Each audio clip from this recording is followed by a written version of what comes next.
What's poppin'? Everyone, we're back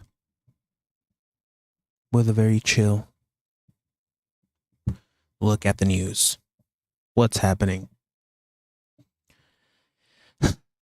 Is shit getting worse? It's always getting worse, right? I haven't read anything about today. Fuck. Maybe I should get a head start. You know what I mean? Like I should watch the videos that I'm gonna watch beforehand.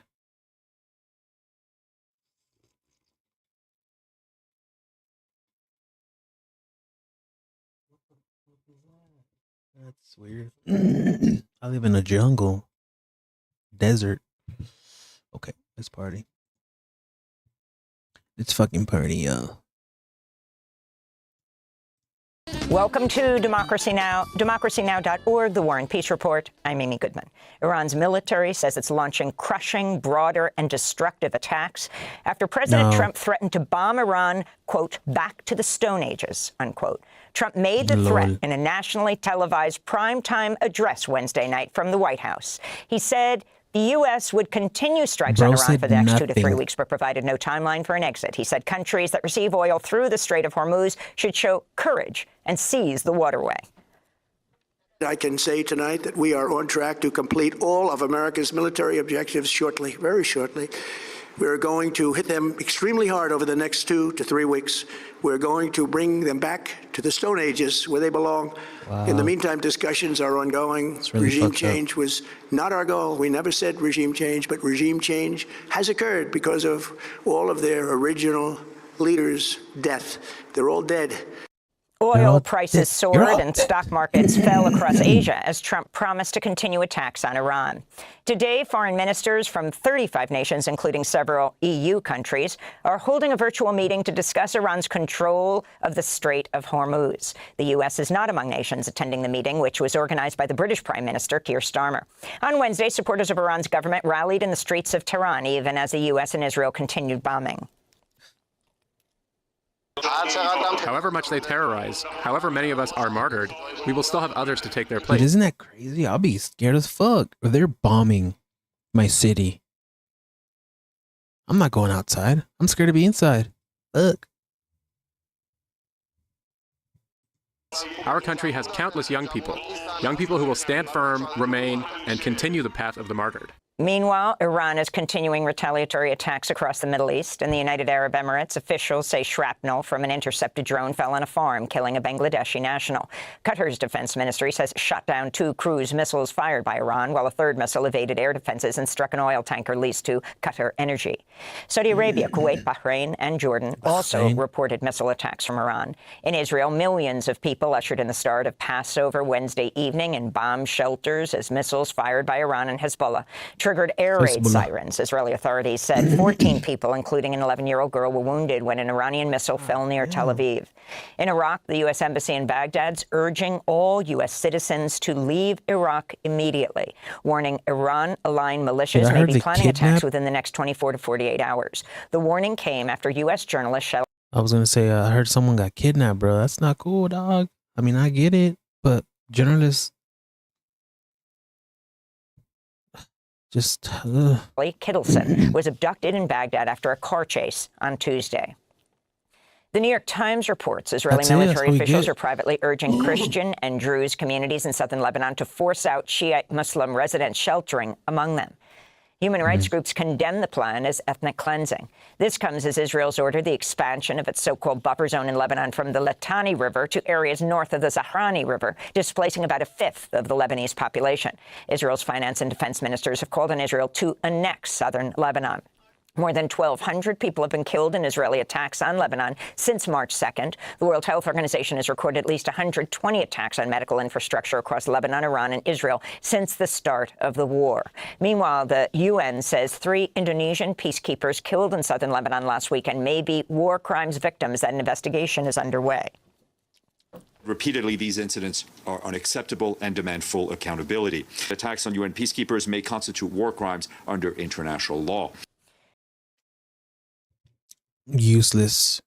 Fucking useless. Feckless.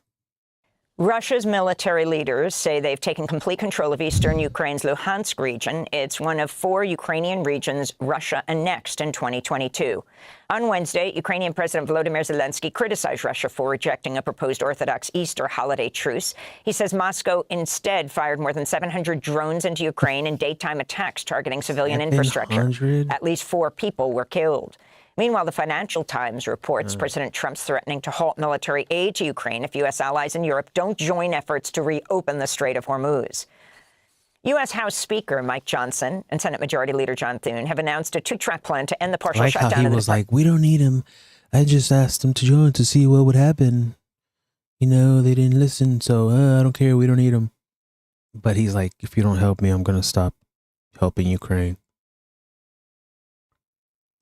Department of Homeland Security. Under the plan, Republicans would fund most of DHS except ICE and Border Patrol through the end of September. John Thune, Strait of Hormuz. U.S. House Speaker Mike Johnson and Senate Majority Leader John Thune have announced a 2-track plan to end the partial shutdown of the Department of Homeland Security. Under the plan, Republicans would fund most of DHS except ICE and Border Patrol through the end of September. Then they would attempt to fund those 2 immigration agencies for 3 years through a party-line budget reconciliation bill requiring no Democratic votes. Democrats have refused to fully fund DHS until it implements changes in its immigration enforcement policies. DHS has been partially shut down since February after federal agents killed Alex Preti and Renee Good in Minneapolis during an immigration crackdown. The Supreme Court heard oral arguments Wednesday in Trump v. Barbara, a challenge to President Trump's executive order ending birthright citizenship. Both liberal and conservative justices expressed deep skepticism of Trump's executive order. Trump became the first sitting president to attend Supreme Court. This one's kind of a crazy one, just because, like, it's just a blatant racism. Even though a lot of white people would still be affected, but not in the same way as, you know, black and brown people or Asian people. Argument staying for about 75 minutes before leaving. After departing, he claimed in a social media post the U.S. is, quote, the only country in the world stupid enough to allow birthright citizenship.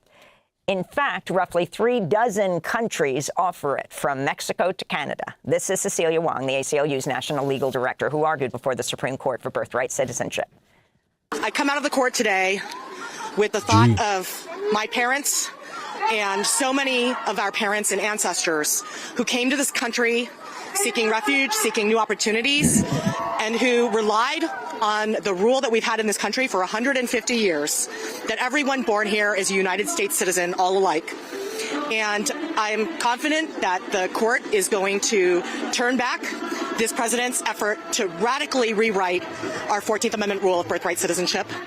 We'll have more. I like, this is all fine and dandy and stuff, but I wish they were just more militant, you know?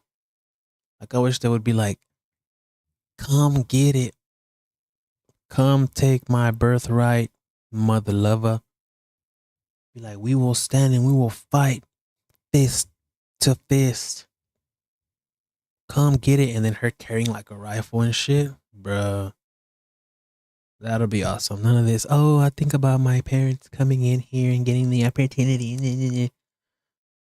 It's time to fucking tear down these motherfucking doors, bro. On this story later in the broadcast, DACA recipient Maria de Jesus Estrada Juarez has returned to California after a federal judge ordered the Department of Homeland Security to bring her back, ruling her deportation to Mexico was unlawful. U.S. District Judge Dina Coggins said her deportation was, quote, a flagrant violation of her DACA protections. The Deferred Action for Childhood Arrivals program is supposed to protect undocumented immigrants brought to the U.S. as children from deportation. In February, Estrada Juarez was detained during an interview to obtain permanent residency and deported to Mexico the next day. She's lived in the United States for nearly 30 years. DHS has deported dozens of DACA recipients since Trump's return to office. The Erie County Medical Examiner's Office has ruled the death of Nurul Amin Shah Alam, a visually impaired Rohingya refugee, a homicide. 56-year-old Alam died on the streets of Buffalo, New York, 5 days after Border Patrol officers dropped him off at a Tim Hortons coffee shop that had already closed for the evening. The medical examiners determined the cause of Alam's death was complications of a perforated ulcer precipitated by hypothermia and dehydration. Alam had arrived in Buffalo under legal refugee status in December 2024 before he was taken into custody last year following a trespassing incident. Dr. Gail Burstein is the Erie County Commissioner of Health. Of death, the medical examiner's office determined it to be homicide, which refers to death resulting from volitional or through a choice or decision or an act of another. And so this includes negligent acts or omissions or inaction. And for the first time in over half a century, humans are headed to the moon. NASA's Artemis 2 mission blasted off from Florida Space Coast on Wednesday evening with 4 astronauts aboard on a 10-day voyage that'll take them around the far side of the moon and back to Earth. The crew includes the first person of color to visit the moon, pilot Victor Glover, and the first woman to make the trip, mission specialist Christina Koch.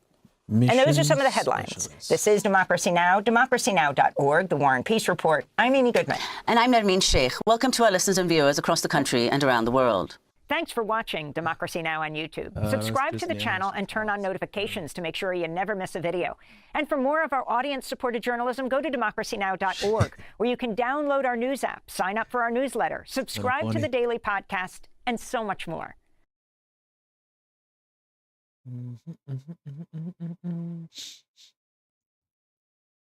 Excellent.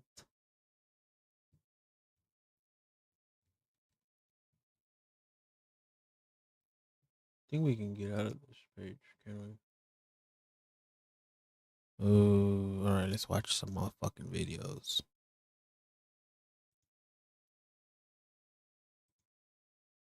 Bro, you need to stop playing. Birthright Citizenship, this guy. That's all I got. It's 25 minutes. It's Tuesday, March 3rd. I love this lady. She's a badass. And she is not bad on the eyes.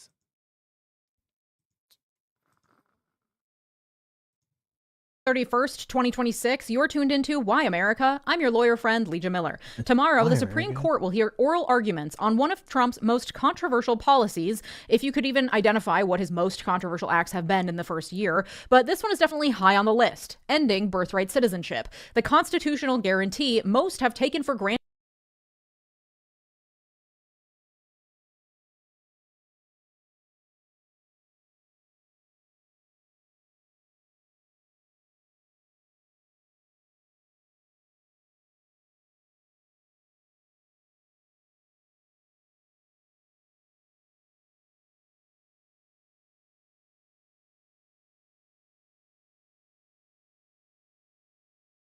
Bro, these damn dogs are pissing me off. For centuries that confirms we have a right to U.S. citizenship if we are born on U.S. soil. On his first day in office, Trump attempted to rewrite the Constitution by executive order and nullify birthright citizenship. Unfortunately for him, that's not how this country functions, so that order has been blocked by various courts throughout the country as very obviously unconstitutional. Not that obviously, it would appear, because the Supreme Court has decided to entertain the fringe legal theory by hearing oral arguments on the case, Trump v. Barbara. Today we'll discuss the sordid colonial history of birthright citizenship, the Trump administration's grand plan to do away with it, and how the Supreme Court could royally fuck all of this up. But first, when I asked all of you yesterday,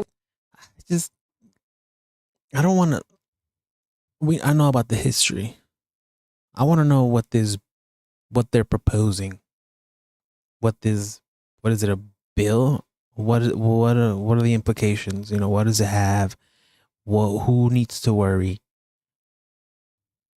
That's what topics are top of mind and questions you have about this week's headlines. A good number of people asked me to talk about the influx of anti-trans legislation happening across the country. And yet whenever I make a video dedicated to trans rights, no one fucking watches it. So I'm putting it in here to make sure it gets seen and heard. The Lemkin Institute for Genocide Prevention issued its third red flag alert for anti-trans genocide in the USA earlier this month.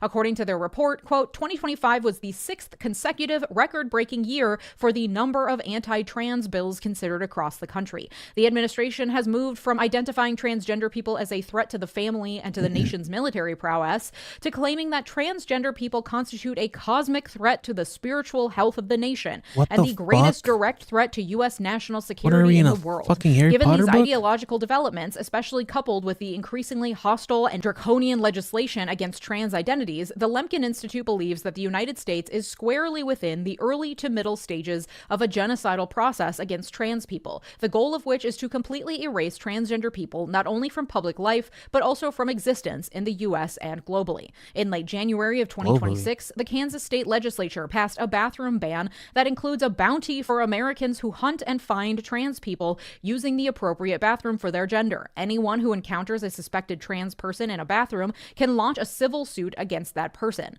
The bill was passed over the governor's veto. 3 days ago, Idaho passed a similar bill. 5 days ago, members of the Ohio House voted to advance the state's ban on public drag and gender performance. According to the Trans Legislation Tracker, this year 747 bills are being considered that would negatively impact trans and gender nonconforming people, and that number is expected to grow. So far in 2026 alone, 23 anti-trans bills have been passed across the country. These are headlines that we've grown somewhat desensitized to, if they're even reported on at all, because of the years of bathroom bills that often went nowhere. But the number of bills are growing, and the attacks against trans people, the designation of gender extremism as a form of domestic terrorism. Also, like, a lot of these bills pass, like, I don't want to say under the table, but like how she said, we don't know about them. Like, you have to be locked in with politics, with the news, and even in order to even know what the fuck is happening to begin with.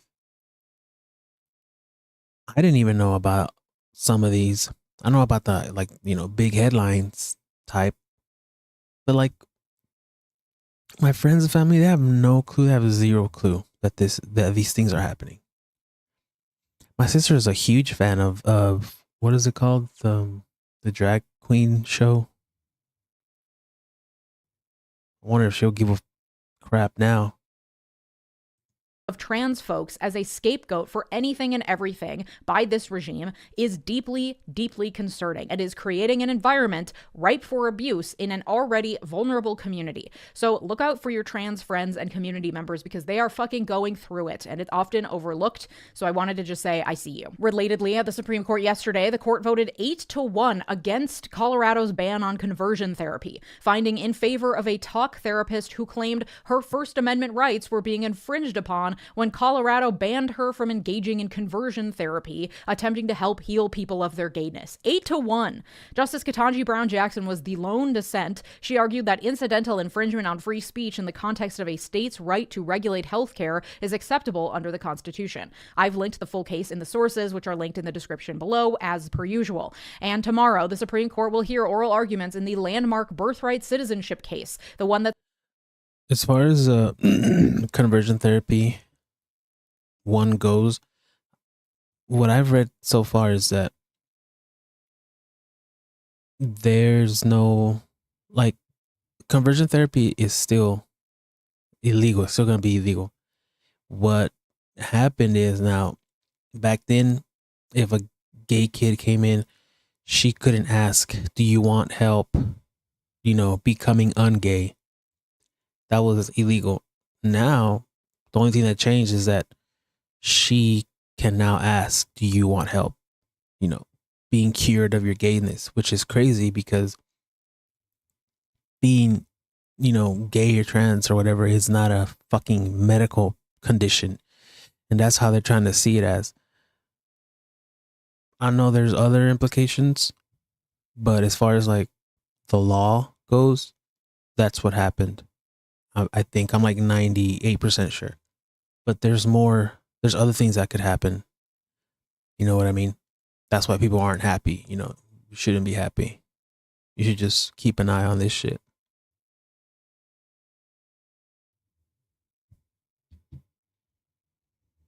been on our minds since literally day one of the second Trump administration, at which time Trump decided to attempt to rewrite the U.S. Constitution and 150 years of judicial interpretation in a single executive order. This headline from Democracy Now! Helped inform my reporting on this issue. Deeply illegal, unconstitutional. Trump's birthright citizenship ban reaches Supreme Court. Using the Ground News browser extension, I can get helpful background information on this publication in one quick glance. To get the big picture, I can click on full coverage, which will show me the coverage of this story from publications across the political spectrum. My partner on today's video, Ground News, is an app and website that offers tools to help you critically analyze the news you read, providing context to understand the full picture. You can follow along at ground.news/Legia. For every major news headline and headlines you may have missed, Ground News provides you with information and context, like who owns the publication and how factual it is, to help you determine for yourself what is trustworthy and how to interpret the news. I feel empowered by Ground News by getting well-rounded insight into each headline instead of relying on a single outlet that might have underlying biases and motivations that I'm not aware of.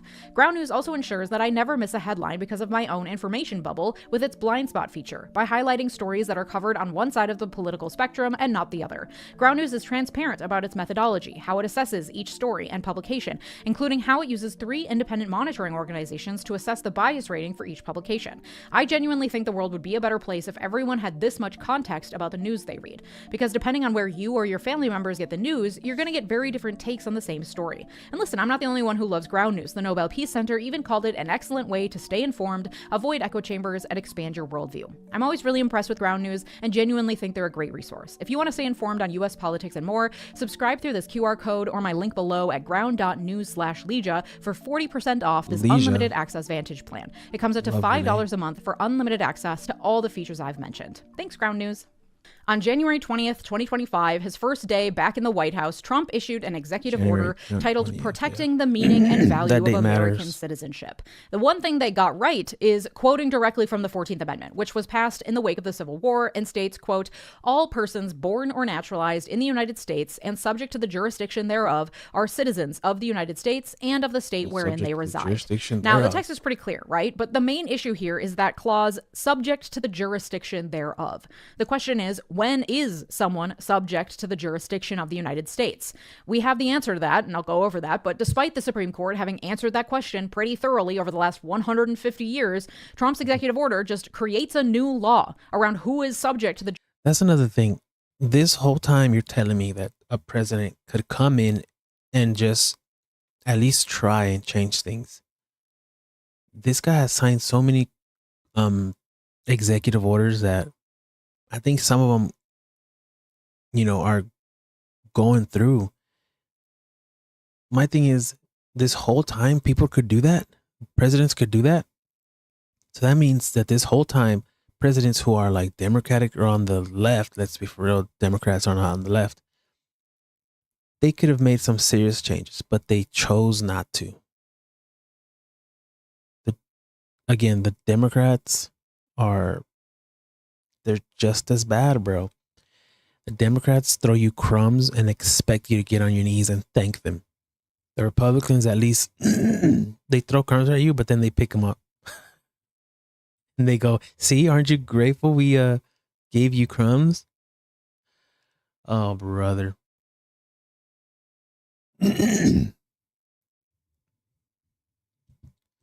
Jurisdiction of the U.S. and therefore deserves citizenship. The order says, quote, among the categories of individuals born in the United States and not subject to the jurisdiction thereof, the privilege of United States citizenship does not automatically extend to persons born in the United States, 1, when that person's mother was unlawfully present in the United States and the father was not a United States citizen or lawful permanent resident at the time of said person's birth, or 2, when that person's mother's presence in the United States at the time of said person's birth was lawful but temporary, such as but not limited to visiting the United States under the auspices of the Visa Waiver Program or visiting on a student, work, or tourist visa, and the father was not a United States citizen or lawful permanent resident at the time of said person's birth, end quote. Reminder, that's not what the U.S. Constitution says. That's not what the Supreme Court says. There's no...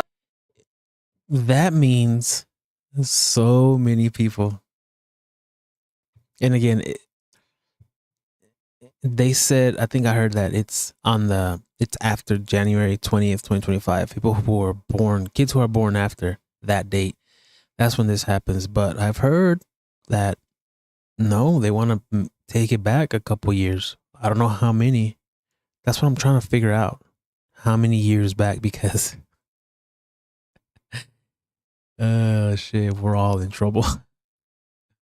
No law that says any of that. Trump made that up. And a few of you asked me, what weight do presidential orders even have? Are they laws? And that depends on the nature of the order. If the order is dealing with things within the executive branch over which Trump has authority, often these types of executive orders carry the weight of law, which essentially means they can't be challenged in court. This order, however, is reinterpreting the U.S. Constitution. That is a job that only the Supreme Court can do. And changing the Constitution is something only the people can do through Congress and then ratification by the states or by conventions.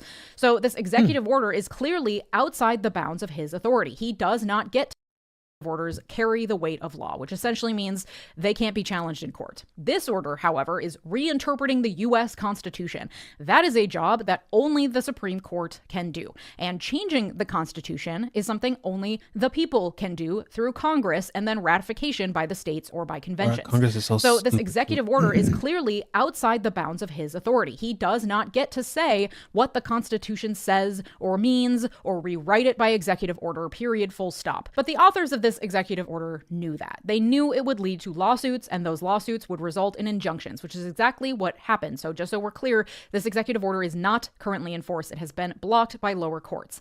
And the writers of this executive order knew that this would happen, and they wrote it anyway because they also knew that it would be challenged and would go up to an incredibly sympathetic Supreme Court to give them, the court, the chance to do what they are allowed to do, which is to interpret what the Constitution says. It gives them the opportunity to agree with Trump's interpretation of the Constitution. The question now is, will they? To understand what they're thinking about and how the oral arguments will unfold tomorrow, we have to first understand the Supreme Court's own precedent on this issue. If you're ever looking for deeper insight into major upcoming Supreme Court cases, SCOTUS blog is a great resource. I lean on them heavily for this episode, and key posts are linked in my own precedent on this issue. If you're ever looking for deeper insight into major upcoming Supreme Court cases, SCOTUS blog is a great resource. I lean on them heavily for this episode, and key posts are linked in my sources. They'll have a live blog tomorrow during arguments if you want to follow along and get some real-time insight from experts. Amy Howe wrote a great piece on the history of birthright citizenship at the Supreme Court. The 14th Amendment was passed in part to overrule the 1857 Supreme Court decision in Dred Scott v. Sanford, in which the court held that a black person born to ancestors that were brought to this country and bought and sold as enslaved people was not a U.S. citizen and therefore could not sue in federal court. So what happens when the Supreme Court makes a horrific ruling? Congress and the people get to change it. And that's what they did with the 14th Amendment, passed around the same time as the 13th Amendment abolishing slavery, except for as punishment for a crime, and the 15th Amendment guaranteeing the right to vote regardless of skin color or previous condition of servitude. Those three amendments together are known as the Reconstruction Amendments, passed in the wake of the Civil War. One notable thing about those amendments, which attempted to undo so many centuries of horrific abuse, is that the only reason they were able to pass and become part of the Constitution is because they were passed at a time when the southern states were banned from participating in Congress because of their role in the Civil War. In order to push our country closer to a true pluralistic democracy, we literally had to cut out half of it. Just throwing that out there as an idea for today's Congress, but I digress. And Trump knows at least a sliver of this history, and you know that because he's defended his birthright citizenship order by saying the 14th Amendment was only ever meant to protect black babies. Okay, so maybe he has like a preschooler's grasp on the facts. Anyway, the next major challenge to birthright citizenship came in 1898 in a case called U.S. v. Wong Kim Ark. Wong Kim Ark was born in San Francisco to Chinese parents. After visiting China in 1895, he was barred from re-entering the United States on the grounds that he was not a U.S. citizen. So he sued, and it made it all the way to the Supreme Court, which ruled 6-2 that Wong was indeed a U.S. citizen. The court noted that the 14th Amendment's birthright citizenship provision included no language that restricted it to specific skin color or race. The court found that there was an ancient and fundamental rule of citizenship by birth within the territory, including all children here born of resident aliens. The dissent in Wong Kim Ark is key here. In it, the court reasoned that Wong could not possibly be fully subject to the jurisdiction of the United States because his parents were Chinese citizens and therefore still had a duty to the Emperor of China. And because the Chinese Exclusion Act of 1882 barred his parents from becoming U.S. citizens, then the 14th Amendment shouldn't apply here, where the child's parents could never become citizens themselves. Instead, it should only apply in situations where children are born in the United States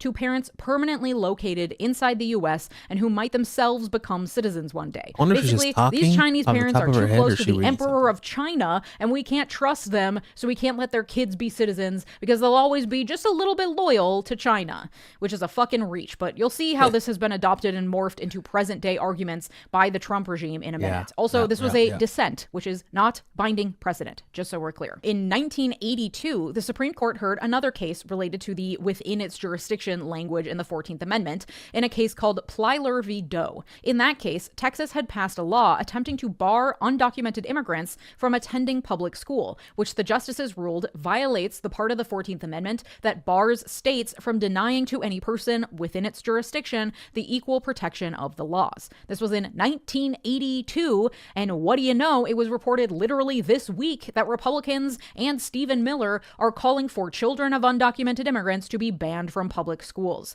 So the outcome of this birthright citizenship case could help their case if the Supreme Court finds that within its jurisdiction means something narrower than what they've interpreted it to mean in the past. As Justice William Brennan explained in the Plyler v. Doe opinion back in 1982, the phrase within its jurisdiction, quote, confirms the understanding that the protection of the 14th Amendment extends to anyone, citizen or stranger, who is subject to the laws of a state and reaches into every corner of a state's territory. And this even includes, the court ruled back in 1982, people who entered the U.S. illegally. Because the reality is that when you enter a state and this country, no matter what documents you have or do not have, you are subject to its jurisdiction. If you don't think you are, I double dog dare you to get in your uninsured car and speed down the highway for a while. Those laws apply to you too. So if you are subject to the obligations of the laws of a state or country, you are subject to its jurisdiction, and therefore you also enjoy the equal protection of those laws as well. You don't get to say that people are considered subject to the jurisdiction of certain laws or provisions of the Constitution and not others. So that's where the Supreme Court precedent on the issue. So to dumb this down, I think she dumbed it down pretty good, but yeah. If you can be held accountable for a crime that you did, like she said, speeding, and you're undocumented, and you can be given a speeding ticket, then you should be able to, you know, have other benefits of, you know, being in this country. Like if you can get a ticket for speeding, you can be a citizen. Goddamn, I'm fucking dumb. Currently stands. And what do you know? The Trump regime in its briefs to the court has relied repeatedly on that Wong Kim arc dissent, claiming that U.S.-born children of undocumented immigrants and even just temporary visitors to the U.S. aren't fully subject to the jurisdiction of the U.S. because they still owe, quote, a measure of allegiance to their parents' home country, which again is a batshit fringe legal theory because whether or not you're subject to the laws of a country has nothing to do with any allegiance you might have to another country. As a citizen of the United States, if you travel to Norway and murder someone there, you are subject to the laws of the country of Norway, and they can do to you what they wish, no matter how much allegiance you feel to the United States of America. To argue otherwise would be fucking nutty. Sorry, Your Honor, I'm not actually bound by the criminal statute of Norway because I pledge my allegiance to the United States of America, so I'm not subject to the jurisdiction of your country. Bye. This also completely negates the existence of dual citizens. I'm a dual citizen in Luxembourg. I do not have allegiance to that country and not to this country. In fact, I don't think I have allegiance to any country really, but that's a subject for another day and something else they're also trying to do away with. But this is essentially what the Trump regime is asking the Supreme Court to find, at least when it comes to the children of immigrants being subject to protection of the laws. Tomorrow, you'll hear U.S. Solicitor General John Sauer, who you'll recognize by his truly grating voice. We're talking RFK Jr. levels of unlistenable, and he'll likely argue a few things. One is that the 14th Amendment was only ever intended to extend citizenship to formerly enslaved people and their ancestors and no one else. And there are numerous cases where the Supreme Court has acknowledged that that was the main purpose of the amendment. He's going to argue that subject to the jurisdiction means completely subject to the quote-unquote political jurisdiction of a country. In his brief, he argues that the children of non-citizens who are domiciled elsewhere and are only temporarily present in the United States owe primary allegiance to their parents' home countries, not the United States. He'll also argue that the current birthright citizenship practices create a powerful incentive for women to travel to the United States to have an anchor baby here in order to get their kids U.S. citizenship. For their part, the parties challenging Trump's executive order point to the many Also, I don't think these people think that everybody wants to be a United States citizen. Everybody wants to have a U.S. passport. It's like, I think times have changed. I think people are realizing that, yeah, fuck the U.S. and fuck the people here. They don't like us. They don't like the country. To think, yesterday I heard the Fox News, some lady talking about there's 8 billion people who can just come to this country and get a citizenship. It's like, lady, chill the freak out, all right? Nobody wants to be a U.S. citizen. Yeah, there's still people who do that, but times are changing. No one likes us. No one gives a crap about us. Like, we're not all that. The U.S. passport is not all that. Like,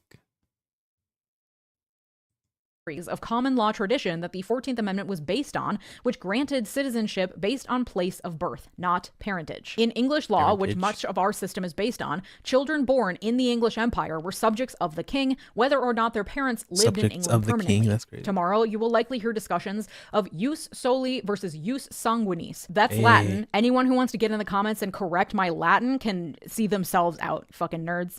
Jus soli means that the right to correct my Latin. I know what that means. Versus jus jus sanguis means of blood, and then jus solis means of earth or of the land.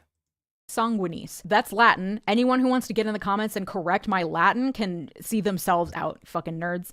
Jus soli means that the right to citizenship derives from the soil upon which you were born, and jus sanguinis derives the right to citizenship from your bloodline. And there is an interesting history to this. The Trump regime will likely argue, look at all the other similar countries that do not do what we do. They only do bloodline citizenship that relies on bloodline, not location of birth. Ireland, the UK, Australia, New Zealand, India, all these places have gotten rid of location-based citizenship in favor of bloodline citizenship. But if you look at other countries in our hemisphere, like Canada, Mexico, Argentina, Brazil, and many other places that have a history of being colonized, location-based citizenship is far more common. And it turns out all of this is fucking racist. Location-based citizenship was originally adopted in colonized places as a means for the colonizers to up their numbers to eventually outnumber native populations. Just go to the territory and have a baby there, bada bing, bada boom, you get citizenship. We need white babies in the colonies. But as John Sauer argues in his briefs, even the United Kingdom, which pioneered near automatic birthright citizenship, abandoned that approach in 1983. Coincidentally, that shift just happens to coincide with the end of Great Britain's colonial expansion and the beginning of the deeply concerning trend for all the racists of all of those colonized places, the people living there who now want to move to Great Britain. So to stop the reverse influx of immigrants, they had to change the rules of their own game. And pointing to what other countries do today is a pretty weak legal argument for how our Supreme Court should interpret the words in our Constitution. And I think this merits taking a pause to understand judicial interpretation and how this all works.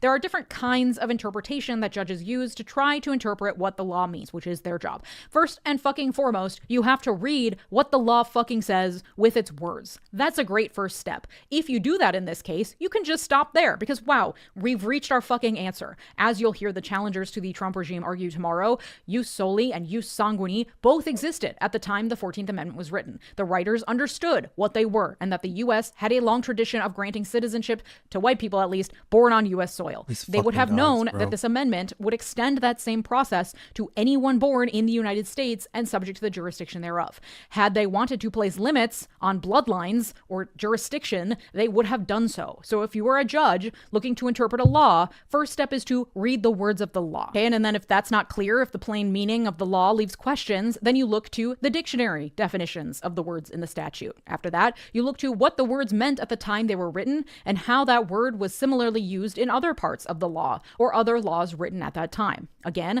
when the words were written, Congress would have understood that it would extend birthright citizenship beyond just black people and based on location of birth, because that's what had been happening up until that point. If there's still questions, next step is to look to the intent of Congress when it wrote its law, or in this case, its amendment to the Constitution. What clues can we look at to understand what Congress meant to do with this law? Again, you have to look to the text as well when you're trying to infer intent. They were passing the 13th Amendment and the 15th Amendment around the same time. The 15th Amendment explicitly bars someone from being denied the right to vote on account of their race or previous condition of servitude. They made it about race there. If they had wanted the 14th Amendment to only apply to the descendants of enslaved people, they would have said so. The primary purpose of a law does not negate what the law says with its words. That's why Congress has to write laws carefully, because if they were written wrong, then they could end up doing something that Congress didn't intend them to do. So when John Sauer argues that the intent of the 14th Amendment was to only apply to black people, you're ignoring what the law actually says. If I'm like, hey, I'm going to write a law and I want it to ban candy sales on Sundays, and the law says all candy sales are banned, then even though I intended for it to only ban candy sales on Sunday, the effect of the law is to ban candy sales every day of the week. Technically, I achieve my goal. Candy sales are banned on Sundays, but there are additional unintended consequences of my law because of how it was written. So intent can only take you so far, because you have to go back to what the law actually fucking says. And looking at historical precedent to infer intent can also lead to convenient cherry picking of historical facts. And this case is no different. The Trump regime cherry picks quotes from the debates as the 14th Amendment was being written, but leaves out important parts in which numerous of the senators they cite to then also confirm that they believed every person who was born in the United States was a citizen there, at no point providing the type of limitations to citizenship that the Trump regime is now attempting to rewrite history to claim that the original creators of the 14th Amendment intended. They debated it at the time. They foresaw that the 14th Amendment would not just apply to formerly enslaved people and their children, and they kept it as written.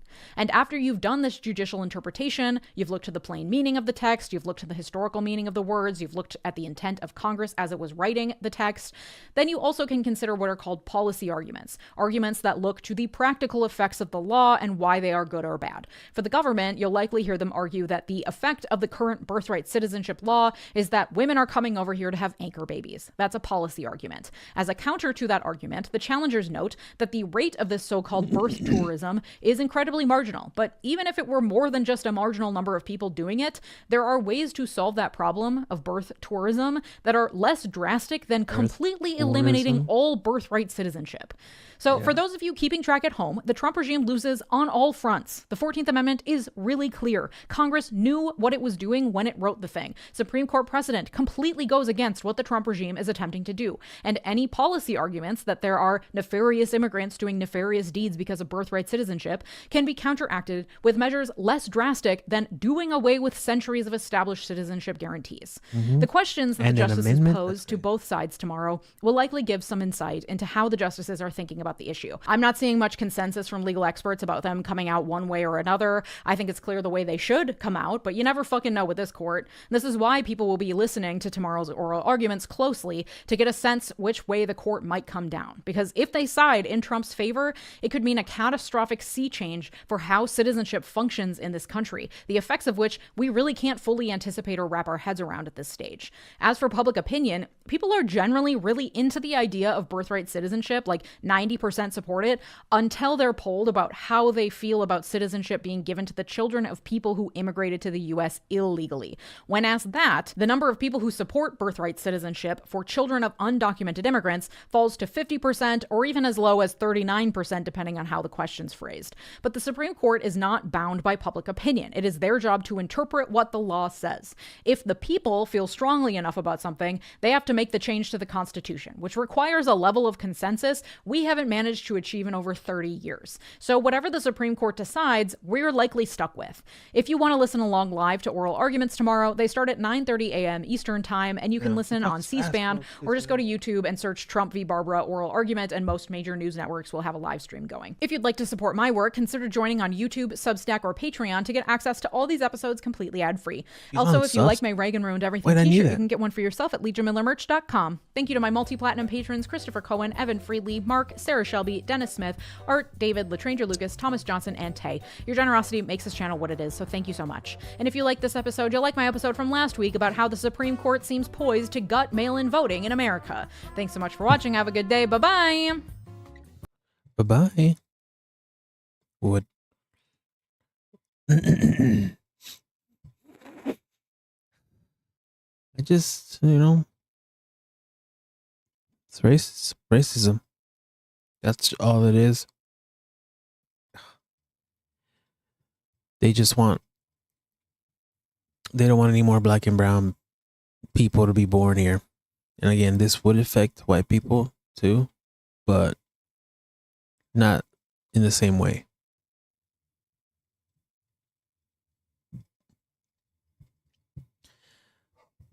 Ah, pues su pinche madre. Give me a fucking second, bro. I'm about to kill these damn dogs.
What?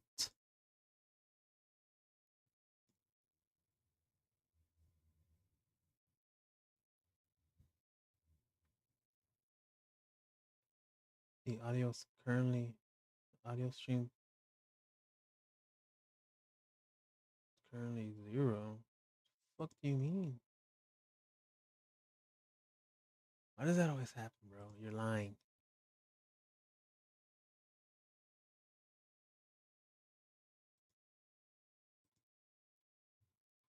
Let's see.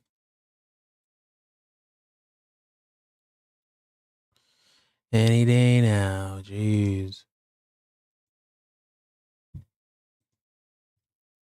Oh, jeez. Testing, testing. Uno, dos, tres. Oh, jeez. Testing, testing. Uno, dos, tres. Bruh, she sounds amazing. I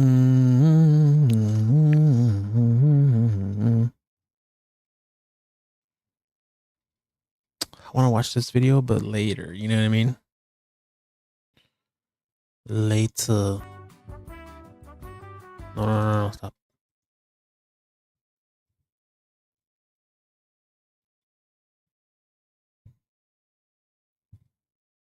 We win case.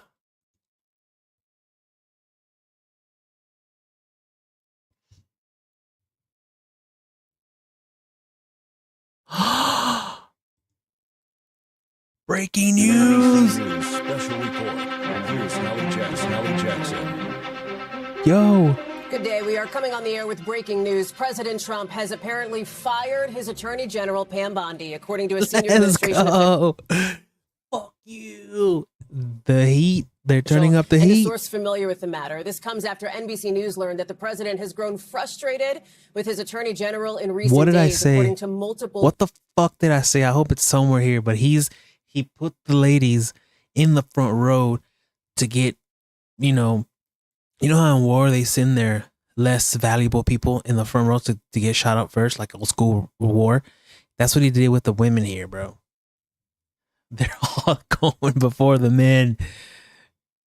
Oh, boy. Sources. I want to get right to our team covering all of it. Our Chief Justice and National Affairs correspondent Kelly O'Donnell is joining us. We've also got our White House correspondent Monica Alba as well. Kelly, let me start with you. This is not altogether surprising, considering the reporting from NBC that the president was frustrated with Bondi's performance leading the Department of Justice.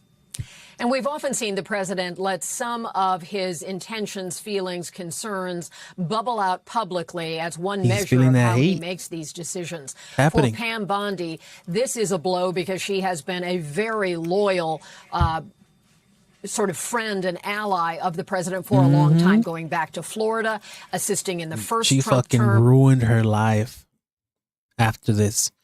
She's done for. She's done skis.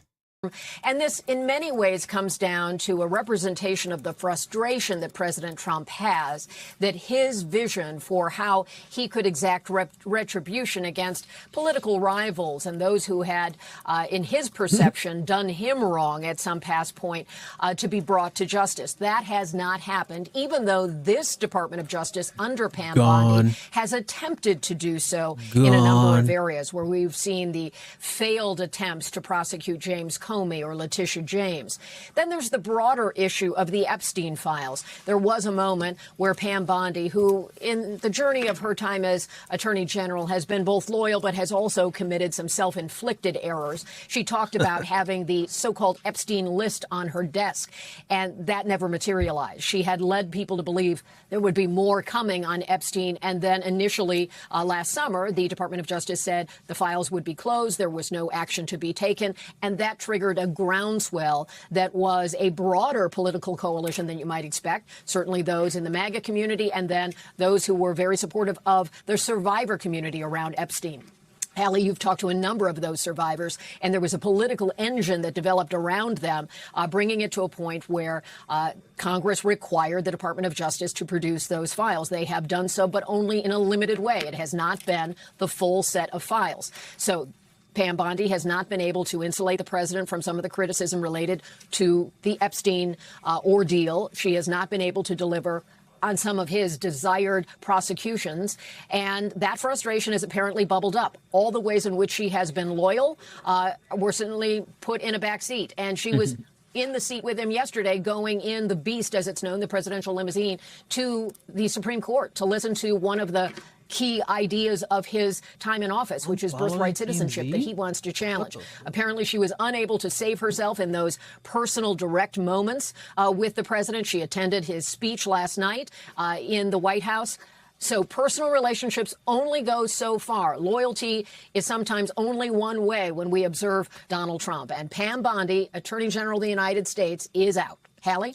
As we're looking at some of these images, Kelly, that video of the apparently now former Attorney General being seen with President Trump as he visited the Supreme Court yesterday. Let me bring in Monica Alba now. So the question is, who takes her place? This is an incredibly prominent cabinet position. It's critically important to the functioning of the Trump administration. It is a department that the president has a personal interest in and has taken an interest in. We know that the Deputy Attorney General, Todd Blanche, has been somebody who has been vocal, who has been prominent on the airwaves. There's also some reporting that we have from sources that former Republican Congressman Lee Zeldin may also be in the mix.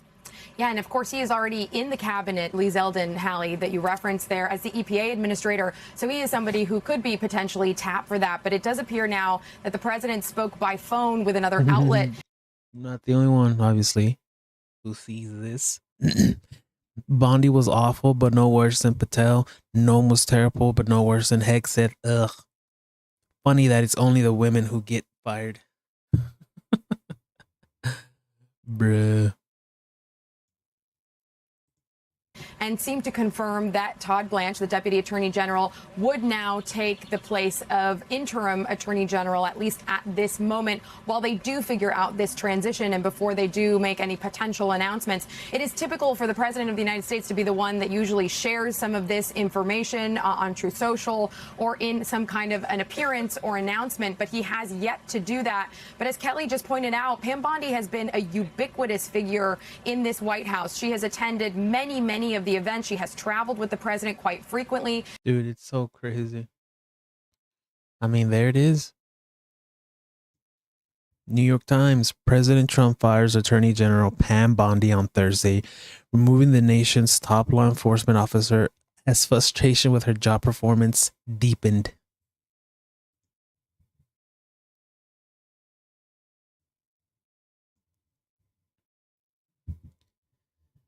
That's crazy. I'm gonna have to edit this shit right now. She's been at his side more than, of course, any other attorney general in recent memory. When you think about the sort of separation between the head of the Department of Justice and a White House and that wall that goes between the two, that is something that was essentially erased in this administration. And the president had Pam Bondi at his side all of the time. And there was a message posted some months ago in which he seemed to and appeared to post what was meant to be a private message that started with the word Pam : and had a directive about actions that he wanted to see her take on when it came to potential indictments for people that he wanted to see happen in a faster way with more of an urgency to it, directing her essentially to really treat that as a top priority. So we know that that frustration had been bubbling since then, and the White House hadn't confirmed that that was something that the president meant to make public, but he did, and we later were able to confirm and report that that was exactly the case. And the president hasn't been shy about that. He has said publicly that he would like to see more cases go forward, and he has expressed that mounting frustration when he feels that that hasn't happened in certain particular cases. So this was a situation in which the president really has resisted a lot of high turnover in his cabinet. Of course, some weeks ago, we did see the DHS secretary, former Secretary Kristi Noem, fired from her position before former senator, now the new DHS Secretary Mark Wayne Mullen, was put into place. And that had been the first actual cabinet secretary that was ousted and then replaced. So Pam Bondi will be the second in a very critical role here, as she has been involved in many of the very urgent matters and situations that the president has been dealing with, from everything on national security to, again, some of these more local and domestic investigations that he wanted her to pursue. And Monica, as you were delivering that report to us, one of our colleagues, Gabe Gutierrez, is reporting that according to a source familiar with the decision, it's Todd Blanche who will step into place as the acting attorney general for now. Again, not unexpected. We will see if that holds potentially for Blanche as a permanent position. Monica Alba, thank you. Kelly O'Donnell, our thanks to you as well. That does it for now for our NBC News special report, but we've got much more ahead on our streaming channel, NBC News Now, online at NBCnews.com, and then more, of course, later tonight on Nightly. I'm Hallie Jackson. Thanks for watching. We thank you for watching, and remember, stay updated on breaking news and top stories on the NBC News app or watch live on our YouTube channel. We caught that hoe on that right 2 minutes after Trump fires. CBS, 5 minutes. Ooh.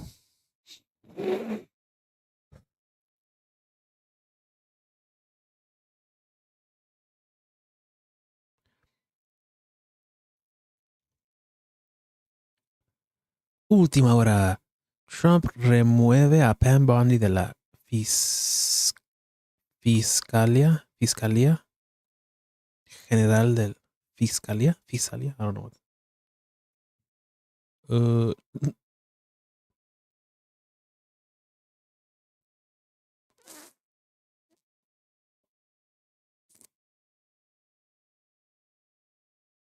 I need to watch her videos, bro. She's so good.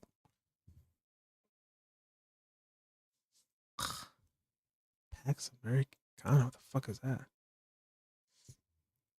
Noticias de ciencia.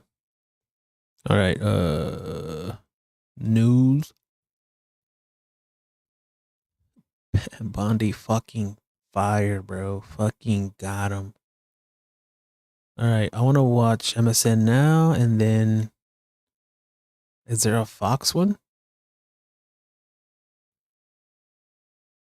Bonnie's breaking point. Sources tell MSN now Trump is privately discussing firing AG. White House officials to MSN now Trump told AG Bonnie shall soon be removed. That was an hour ago. This was 2 hours ago. This is 20 minutes. Temper tantrum reaction to Trump's warning Bondi about her firing. What? This is a victory for Trump party, experts say. What experts, bro? CBS Texas. Democrats launched Texas together in an effort to hold joint rally supporting statewide candidates. Pope Leo emerges as pointed Trump critic. What?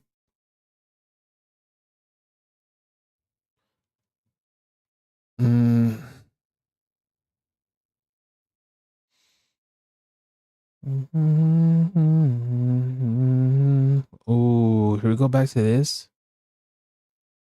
Let's listen to her. She's cool. Trump, it's not possible for us to pay for daycare. Yeah, that one was crazy. An hour,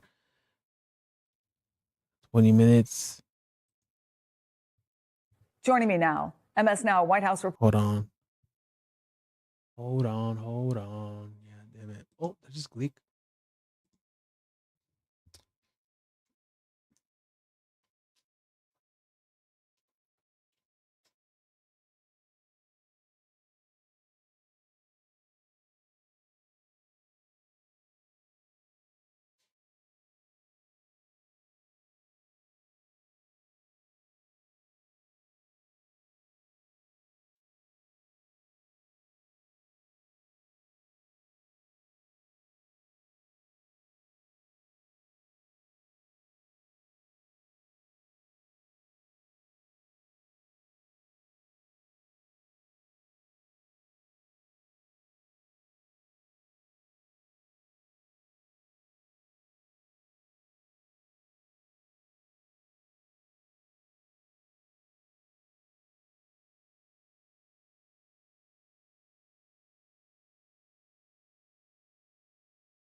Reporter Jake Traylor, MS Now senior investigative reporter Carol Leonnig, New York Times chief White House correspondent and MS Now contributor Peter Baker, and Eddie Glaude is a Princeton University professor and MS Now contributor. Jake, what more can you tell us you've learned about why this is being handled this way? One might say, why didn't Trump just fire her? What can you tell us about what's going on? Yeah, Chris, that last question is really... Joining me now, MS Now White House reporter Jake Traylor, MS Now senior investigative reporter Carol Leonnig, New York Times chief White House correspondent and MS Now contributor Peter Baker, and Eddie Glaude is a Princeton University professor and MS Now contributor. Jake, what more can you tell us you've learned about why this is being handled this way? One might say, why didn't Trump just fire her? What can you tell us about what's going on? Yeah, Chris, that last question is really good. And I'll get to all that as some of this reporting is coming in real time. But MS Now, as you said, is able to confirm from one White House official and also a person familiar with the situation that Bondi, the Attorney General, has been informed by President Trump that her days are very limited. This decision has not been formally announced, and it's also, of course, especially with President Trump, subject to change. We've seen him do that before, especially when reports come out indicating what he is intending to do. But 4 sources, including reporting from me and my colleague Laura Barron-Lopez, say that. I wonder if he tells them before he became president, or like he goes, "Hey, if shit goes south, I'm gonna have to fire you, so don't be tripping when I do." You know what I mean?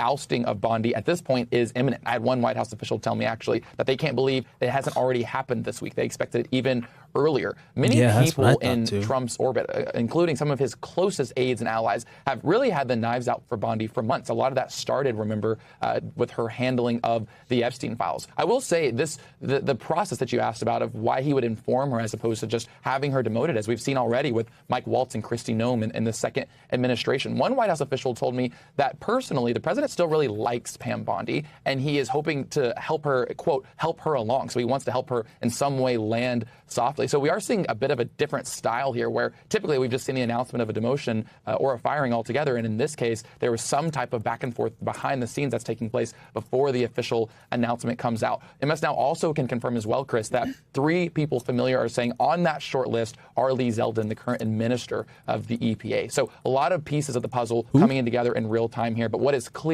is that Bondi is on her way out truly any moment now. Carol Leonnig, you've been reporting on this as well, and I want to read just one line from the MS Now reporting.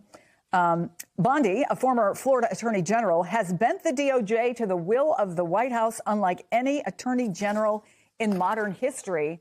If you do that and you can't keep your job, where does that leave anybody who goes to work for this administration? Tell us what you know. It's a great question, Chris, and hats off to Jake on his reporting on this, by the way. We've been chasing the rumor about Bondi potentially being removed since Monday, and it's really important to know that the president has literally informed her. It's no longer White House aides chit-chatting or thinking this will happen or he's considering, but he's told her, basically, you're gonna be out soon. And that's not a small thing. But on your question, let's zero in on that. Yes, Pam Bondi is an attorney general like no other. She basically went to the lectern to welcome Donald Trump soon after his election to the Department of Justice's Great Hall by saying, I don't think we need to revisit that. 9 minutes ago, breaking. Oh, fuck. How come it didn't show me? Breaking news, MS now confirming Pam Bondi is out as Attorney General. Todd Blanche is in, at least as interim director. I want to bring in the guy who broke this story for us, MS Now White House reporter Jake Traylor, along with Jonathan Capehart, Pulitzer Prize-winning journalist and host of MS Now's The Weekend. Here in studio, MS Now congressional reporter Michael Chanel. Jake, tell us what you learned. Yeah, Chris, this is obviously happening all in real time. But MS Now has now confirmed from a White House official that Attorney General Pam Bondi has been removed from her role, which then would subsequently lead to the fact that Todd Blanche is now the acting interim attorney general. As you noted just a moment ago, the White House official told me that we expect to hear from Blanche, at least on social media or a post about it, in the very near future. I was told from a former White House official we can also expect from the president, a Truth Social post from President Trump momentarily. This is all, of course, happening in real time. I will note that Blanche is now serving as the interim. There still appears to be an active, ongoing consideration of and building of a short list of who might eventually fill that role more permanently. Folks from inside the White House and outside have floated the names like Lee Zeldin, Alina Habba, Jeanine Pirro, Senator Eric Schmidt. So there's a lot of these folks that are floating around as to who the president may be inclined to pick. Look, we know, Chris, that for months, internal White House officials have told MS Now that there have essentially been knives out for Pam Bondi. Really, this began with her handling of the Epstein files. This was building all along. But another White House official told me that unlike we've seen the ousting of other White House officials in the second administration of the president's, this time around, the president has a real fondness for Bondi and didn't want to just make the Truth Social post announcing she had been fired or was being demoted. Instead, this time around, the president told her in some type of private conversation, hoping that she could land on her feet more positively, leaving this role. after the reporting has come out over the past couple of days, and particularly over the past couple of hours, that Bondi's role is imminently being removed, it seems as though the president, in some way or the other, has made some type of decision that Bondi has been removed, that Blanche is now acting interim. The story is developing in real time, and that short list is what we're, of course, now chasing after to try and understand who the president may permanently now replace Bondi with. And I'm going to come back to you in a few minutes because I want to talk through some of the pros and cons of the people who you just named are on the short list. But let's keep it in the moment here, Jonathan. As Jake rightfully points out, we've all known that over the last few days, the buzz has been building about Pam Bondi getting the ouster. But what do you make of the fact that it's happened now? Well, two thoughts come to mind. My first thought was this, to me, sort of showed just how perhaps inside the White House, last night's speech about the war didn't go over so well. And so this is a perfect distraction to get us away from talking about last night's speech and talking about something that is way closer to home and more and consequential for this administration. The second thing that comes to mind, Chris, is this. Even though Jake reporting that the president wanted to, he has a fondness for Attorney General Bondi, it reminds me of what happened with now former DHS Secretary Kristi Noem, where the chatter was out there and then the removal happened. And I remember the removal happened and Kristi Noem, back to then Secretary Kristi Noem, was giving a speech outside of Washington, and everyone wondered. I remember watching our colleague Katie Tur wondering, does she know she's been removed? So at least in this case, Attorney General Bondi was informed by the president herself and had some time to process it before it went public. But this is pretty incredible, and I am eager to see who is on this short list and sort of play the parlor game. I guess Michael will be able to help us with this, and Jake. Who would actually be able to get confirmed? Well, yeah, I want to go back to that. But can we just remind folks, Jonathan, about Todd Blanche? Now, first of all, he was the president's lawyer, right? When there was the 34-count indictment against him. He loses that case, but, and this is a huge but, he was able to use the Supreme Court decision on presidential immunity to delay any sentencing until after the election, which, of course, the president won. One would have to think that Todd Blanche, for all the other rumors that are out there, has got to be high on that short list. But what do you think? Oh, good. I was thinking we were going to come to that later. Yes, if I were the president, I would just elevate Todd Blanche. He is the number 2 at the Justice Department. He knows him. He trusts him. He is booming today as his personal attorney, even though he is supposed to be Deputy Attorney General of the United States. If he doesn't choose Deputy Attorney General Blanche, it would behoove the president to choose. I think Jake mentioned a senator whose name might be in the mix. Choose someone from the Senate, is that him? Which would make it a little bit easier to get that person confirmed. But Alina Habba, Jeanine Pirro. Wow. Good luck with those selections if the president does decide to do something as crazy as that. Okay, we have the posting from Donald Trump. And here's what he says on Truth Social. It's long, so stay with me here. Pam Bondi is a great American patriot and a loyal friend who faithfully served as my attorney general over the past year. Pam did a tremendous job overseeing a massive crackdown in crime across our country, with murders plummeting to their lowest level since 1900. We love Pam, and she will be transitioning to a much-needed and important new job in the private sector to be announced at a date in the near future. And our Deputy Attorney General and a very talented and respected legal mind, Todd Blanche, will step in to serve as acting Attorney General. Thank you for your attention to this matter, President Donald J. Trump, which leads me to you, Michael, which is, first of all, I have 2 questions. First about the reaction, and then obviously about who could get confirmed. Let's start with reaction. What are folks on the Hill texting to you because your fingers have been flying since you sat down? Yeah, immediate reaction. Again, as Jake mentioned, Pam Bondi was on the ropes since this reporting started coming out late last night, early this morning. A lot of reaction. First from Democrats saying essentially good riddance, literally good riddance. Ted Lieu, he's one of the top Democrats in the House. He said goodbye and good riddance to Pam Bondi. You were exceptionally terrible at your job. It's bipartisan. Folks who aren't sad about him leaving. Nancy Mace, she was one of those Republicans who signed the discharge petition to release the Epstein file. She has been beating the drum on that issue. The issue that Pam Bondi has drawn so much criticism for. She wrote on X saying, if the reports that Lee Zeldin will be replacing Pam Bondi as Attorney General are true, I welcome it. Bondi handled the Epstein files in a terrible manner and made the situation far worse than it had to be for President Trump. I look forward to a new attorney general committed to getting justice for the victims of Jeffrey Epstein. Now, Chris, one thing to keep an eye on is that the Oversight Committee last month had issued a subpoena for Pam Bondi to appear before the panel to discuss the handling of the Epstein files. It was something that was largely talked about. It was a bipartisan vote, and there are a lot of questions now about, well, what exactly will happen with that subpoena date. She was called to appear on April 14th. We do have a statement from Robert Garcia. He's the top Democrat on the House Oversight Committee, which oversaw that subpoena. He said he still expects Pam Bondi. She should still have to come in, writing in a statement. Attorney General Pam Bondi has been leading a White House cover-up of the Epstein files. She should fucking leak it off. Fuck it.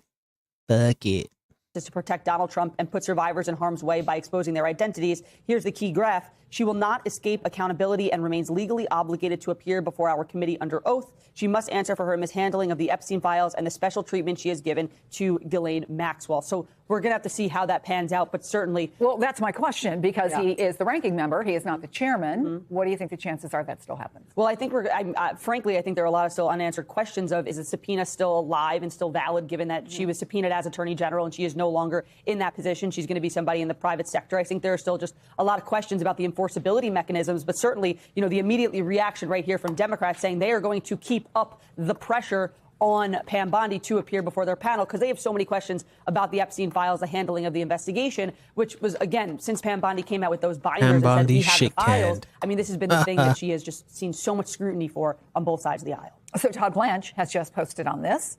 Pam Bondi led this department with strength and conviction, and I'm grateful for her leadership and friendship. Thank you to President Trump for the trust and the opportunity to serve as acting Attorney General. We will continue backing the blue, enforcing the law, and doing everything in our power to keep America safe. Could he get confirmed? Well, the way that nominations work in the Senate is that you just need a majority, right? And so Republicans, of course, have the 53 to 47 majority over Democrats. So it is plausible that he could get confirmed unless there are any hiccups along the way. Though it will be an interesting process, confirmation hearings, all the such. But again, this is the important part of when the filibuster, the 60-vote filibuster was nixed for nominations years ago. This is one of the byproducts of that if there even is a change of the seat in the middle of a term, it just requires a majority, and Republicans certainly have that in the Senate. Anybody else on that list, Jonathan, you think sounds like somebody who could get through not just the Republican Senate, but maybe even get support from the Democratic side, or absolutely not? I don't know. Jake, Jeanine Pirro couldn't get Democratic votes? Is that what you're suggesting? At 100%, Jeanine Pirro would not get a single Democratic vote, nor would Alina Habba. I think I'm not sure about Lee Zeldin. But one of the reasons why my attention is focused on Todd Blanche is because, one, of his tight relationship with the president. As we all know, that arm's length relationship between the White House and the Justice Department no longer exists. But the other thing that I think Deputy Attorney General Todd Blanche has going for him is that he is an attorney, and he is an attorney, at least before he joined Trump's orbit, with a stellar reputation. And I think he would bring a seriousness to the job that current Attorney General Pam Bondi frittered her way at multiple hearings, where she used those hearings basically to roast Democrats on panels than to answer questions from the elected representatives of the American people. You know what? I gotta go. I gotta eat. I gotta start my day. Trump oust Bondi as AG. What does that mean, bro? Okay. Yes, we can go because